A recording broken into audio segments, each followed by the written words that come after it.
bienvenue dans une nouvelle vidéo sur notre chaîne Book en Délire. Pour poursuivre notre quête sur la célébration du monde, nous allons aujourd'hui vous faire découvrir un livre assez particulier qui s'intitule La première gorgée de bière et autres plaisirs minuscules. Par ailleurs, aujourd'hui est une vidéo assez spéciale puisque nous avons une surprise pour vous. Restez bien jusqu'à la fin de la vidéo pour la découvrir. Mais pour l'instant, commençons par la présentation de l'auteur Philippe Delerme.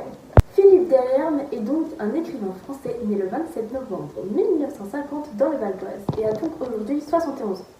Étant fils d'enseignant, Philippe Delerme suit des études de lettres à la faculté de Nanterre avant de devenir enseignant à Tours.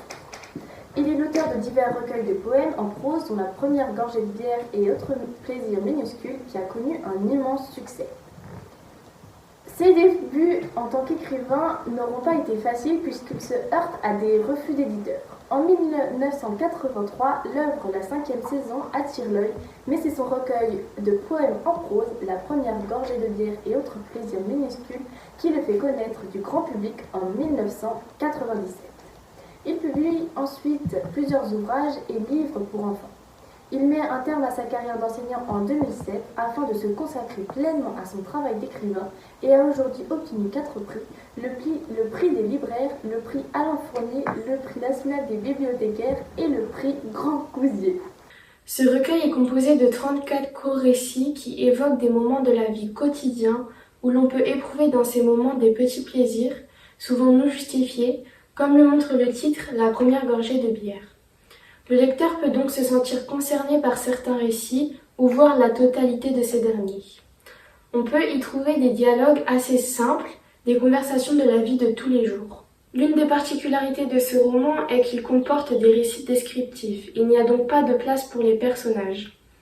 De plus, les récits ne durent que 2 ou 3 pages.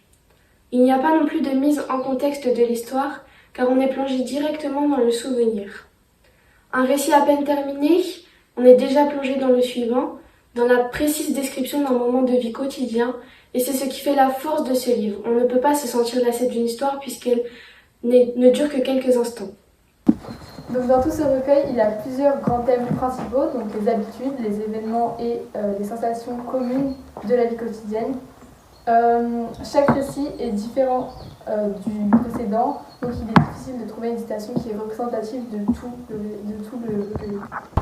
Et maintenant, la surprise de cette vidéo, Philippe Delerme en personne nous fait le plaisir de sa présence aujourd'hui. Philippe Delerme, comment l'œuvre rend-elle compte de la beauté du monde ? Cette œuvre rend compte de la beauté du monde par le fait de reprendre des actions de la vie de monde tous les jours et de les retranscrire dans un livre. C'est avec cela que l'on se rend finalement compte que tout le monde n'est pas si différent. Chacun se retrouve dans quelques moments décrits dans le livre. Le lecteur pourra même se surprendre à avoir le sourire aux lèvres. De plus, un livre est aujourd'hui accessible à quasiment tout le monde, donc tous les lecteurs de ce livre se diront « C'est fou comme le monde est petit finalement, je me reconnais dans ce qu'a écrit l'auteur, ça montre que d'autres personnes vivent les mêmes moments que moi. » Je veux aussi vous rappeler que le bonheur est aussi fait de ces petits moments-là, anodins dont on oublie souvent l'importance. Donc comment cette œuvre recrée-t-elle cette beauté à travers le langage ? Eh bien dans cette œuvre, j'ai eu le sentiment que je m'adressais à nous tous directement, bien que je ne l'ai pas réellement fait. En effet, lorsque j'évoque ces souvenirs de moments quotidiens et que l'on s'y reconnaît, on aurait presque envie de discuter avec moi, de débattre des descriptions et potentiellement de me suggérer des descriptions à rajouter. Je suis tellement précis dans ces descriptions qu'il ne suffit que de quelques lignes pour vous immerger totalement dans ce moment de vie quotidien.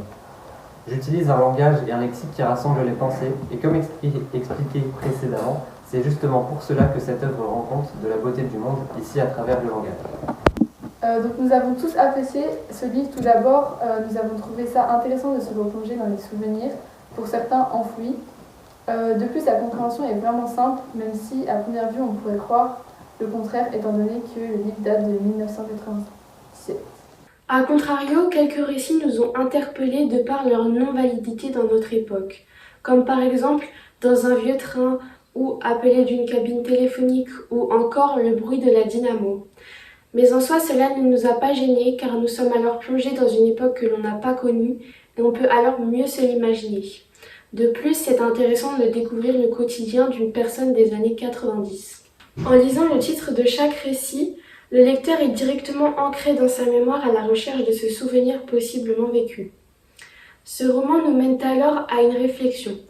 Nous vivons ces petits riens de la vie sans vraiment en apprécier leur vraie valeur. Nous en tirons alors leçon de ces récits. Il est bon de temps en temps de s'arrêter sur l'instant présent pour en savourer la joie et la simplicité qui s'en dégagent. Merci à tous d'avoir regardé cette vidéo, merci à Philippe d'être venu aujourd'hui. J'espère que cette vidéo vous a plu. À la prochaine!